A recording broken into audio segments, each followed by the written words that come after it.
السلام عليكم ورحمة الله. ازيكم عاملين ايه؟ وحشتوني جدا. النهاردة ان شاء الله الفيديو ده متأخر انا عارفة، بس اعذروني بقى، وكمان اعذروني عشان صوتي عندي برد شوية. النهاردة هنعمل مع بعض الزبادي زي ما انتوا شايفين. بكيلو لبن عملنا الكمية دي كلها، وبصوا زي ما انتوا شايفين متماسكة، مفيهاش مش عاملة مية ولا اي حاجة. بكيلو لبن هنعمل كل الكمية دي من الزبادي. يلا بقى نشوف مع بعض عملناها ازاي. عندي هنا كيلو من الحليب لبن البلدي. هو طبعا هنا اللبن بتاعي مجمد، فانا هحطه على النار على نار هادية خالص علشان ما يتحرقش طبعا عشان هو مجمد، واسيبه لحد ما يغلي يبدأ يفور معايا.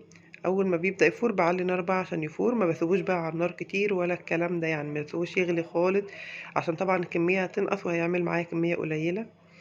وبعد ما بطفي عليه بقى بسيبه لحد ما يبقى دافي كده، يعني يستحمل كده، احط فيه صباعي. وبعد كده ببتدي بقى انا بضربه في الخلاط، يعني هحط اللبن كمية اللبن بتاعتي كلها في الخلاط. ولو كمية مثلا هتعمليها كبيرة 2 كيلو، او الشفشق بتاعك مش هياخد اللتر اللبن كيلو اللبن كله مرة واحدة، ممكن تقسميها على مرتين يعني. وعلبة الزبادي كمان اللي هتحطيها تقسميها برضو نصين، وتحطي كل مرة معاها نص علبة. تمام كده. انا هنا ضفت معلقة من السكر، لو مش حابة تضيفيها براحتك، دي اختيارية، بس هي بتخلي الزبادي طعم حلو يعني. وبعد كده بقى دي علبة زبادي، طبعا باين الزبادي طبعا دي بيتي برضو، انا اللي عاملاها في البيت. شايفين علبة الزبادي دي كانت عندي في التلاجة بقالها 3 ايام، جميلة جدا، ما حصلش فيها اي حاجة، ومفيهاش اي مية كمان. تمام كده. وبعد كده بقى بنبتدي نضربهم في الخلاط كويس قوي، الزبادي مع اللبن بتاعنا، ما ضفنالوش غير معلقة سكر، وقلنا ان هي اختياري. هنضربهم كويس قوي في الخلاط. وممكن كمان تعمليهم بالمضرب اليدوي، يعني تحطي الزبادي على شوية لبن وتقلبيها بالمضرب اليدوي كويس، وبعد كده تضيفيها على على اللبن كله وتقلبيهم كويس. بس طبعا الخلاط بيضربهم كلهم في بعض كويس قوي، بيديكي نتيجة افضل كمان. بعد كده هنا انا عندي البولات دي او الاطباق دي بالظبط كده قد علبة الزبادي اللي بنشتريها من بره. هو انا في العادي بعمل في كوبايات، بس انا طبعا لقيت دول عندي في المطبخ كنت ناسياهم، فهم فعلا جمال جدا، كنت ناسياهم، هم قد علبة الزبادي اللي احنا بنشتريها من بره بالظبط. هنفضي بقى كمية اللبن بتاعتنا كلها كده في البولات دي زي ما انتوا شايفين. طبعا ده كده الطريقة دي اوفر بكتير من لما بنشتريه. دي كوبايات زبادي طبعا من اللي احنا بنشتريها، الكوبايه دي احنا بنشتريها ب7 جنيه. انا حبيت ان انا غسلتهم وعملت فيهم كده عشان تشوفوا ان 3 كوبايات دول بس ب8 كيلو اللبن. فتخيلوا بقى ان احنا كل البولات الازاز التانية دي يعني كده عملناهم ببلاش.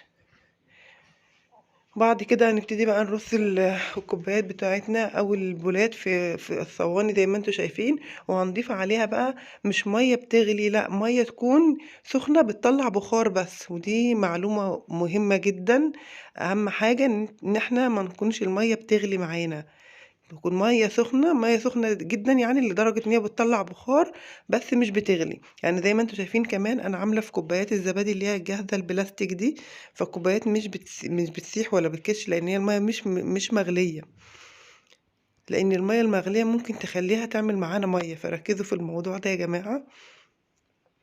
هنخلي الميه توصل كده لنص الكوبايات او العلب، علشان خاطر ما تدخلش كمان معانا جوه العلبه وتعمل ميه برضو. وبعد ما بضيف لها الميه بقى بغطيها. اهم حاجه ان انا اغطي الزبادي بتاعتي كويس جدا، يعني بغطيها بفوطين او ب3 فوط، علشان التدفئه بتاعتها دي هي اللي هتخليها تتماسك معايا من غير ما تعمل اي ميه. زي ما انتوا شايفين انا هنا بغطي بفوطين، يعني هنا هغطي قدامكم بفوطين، بس انا هغطيه كمان بفوطه تالتة بعد ما دخلتهم الفرن. وانا مش بدخلهم الفرن عشان خاطر الفرن بيبقى دافي وكده، لا، انا ممكن كمان اسيبهم على الرخامه، بس علشان خاطر الفرن هو يعني امن ما فيش ايد هتوصل له ولا عيل هيجي يعريهم، عشان اهم حاجه ما نفتحش عليهم خالص، يعني ما بينفعش ابص عليها بعد شويه ولا الكلام ده، ولا هزها لحد ما يعدوا ال8 ساعات. زي ما انتوا شايفين كده بعد 8 ساعات بعد ما دخلناهم انا حطيتهم في الفرن علشان هو بعيد عن ايد اي عيل او حاجة يعني يمسكهم يعري يشوف ده ايه او حد يهزهم. كده الزبادي بعد ال8 ساعات قبل ما نحطها في التلاجة زي ما انتوا شايفين اهي متماسكة معانا. هنبتدي نطلعهم بقى عشان ايه ارصهم في التلاجة يسقعوا. بس قبل كده عايزه اقول لكم اكد عليكم على معلومه مهمه جدا، ان احنا طول فتره اللي هي الزبادي بتدفى فيها ال8 ساعات دول ما ينفعش نفتح عليها، ولو بعد ساعه كده نبص عليها. يعني ممكن لو مستعجلين يبقى 6 ساعات، بس طبعا ما ينفعش بعد ساعه او ساعتين نبص عليها نشوفها بقت عامله ازاي، عشان ده اللي هيخليها تعمل معانا ميه. ودي الكميه بتاعتنا بعد ما خلصت زي ما انتوا شايفين. عملنا كل الكميه دي من كيلو واحد من اللبن. وطبعا الزبادي متماسكة معانا جدا زي ما انتوا شايفين. انا قلبة كوبايات وبخبطها على ايدي كمان ما بتقعش ومفيش اي مية فيها. وبصوا يعني هي متماسكة وكريمي جدا من جوه، طعمها حلو قوي وبتوفر معانا كمان. طبعا زي ما احنا قلنا احنا مش بنسيب اللبن يغلي كتير على النار زي ما شفت ناس كتير بتعملها بالطريقة دي. بتغلي اللبن كتير بتقولك عشان تطلعي منه البخار، وده بيقلل كمية اللبن معاكي جدا. وطبعا مش هتعرفي تعملي من اللبن الكمية اللي عاملينها دي كلها. احنا عاملين 13 علبة زبادي من كيلو لبن واحد، متماسكة زي ما انتوا شايفين، وفي نفس الوقت من جوه كده كريمي كده وجميلة، مفيش فيها اي مية، وفي نفس الوقت كريمي وحلوة قوي.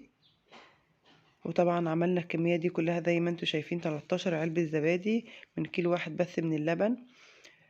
طبعا العلب دي بغطيان، فانا ببتدي بقى اغطيها كده تقعد عندي بقى في التلاجة معايا، تقعد معايا لحد اسبوع ما يحصل لهاش اي حاجة.